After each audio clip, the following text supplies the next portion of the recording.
Johnson & Johnson's legal fight that has spanned more than a decade has taken a step towards resolution after the healthcare giant said it agreed to pay $8.9 billion to thousands of people claiming its talc products caused cancer.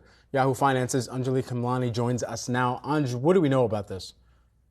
That's right, Brad. So we know that Johnson & Johnson came out yesterday with that nearly $9 billion number, up from about $2 billion, which was the previous settlement proposal amount. This all through what is known as the Texas two-step, in which Johnson & Johnson has basically pulled together all its liabilities under a subsidiary known as LTL, and they have filed for the settlement through that bankruptcy. Now, the first bankruptcy proposal was rejected with that $2 billion by a judge, and so now they're going to have to refile with this new proposal. They do need 75% of the claimants to accept this offer. They currently have about 60,000 in agreement, but that is not 75%. So they still have a little bit ways to go.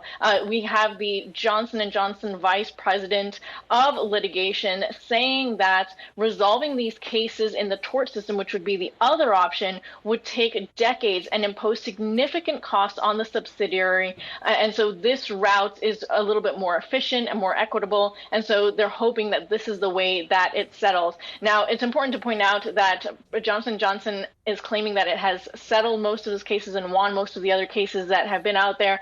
They have been on the line for about $3.5 billion in total in settlements, including one case alone totaling $2 billion for 22 women. So they have had already some repercussions for this case.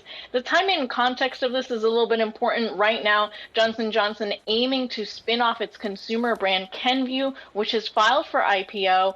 They are looking at, as you mentioned, the cases going on for more than a decade, so really hoping to get to an end to this. The bankruptcy filing itself was facing a dismissal of a judge, so this is their second attempt.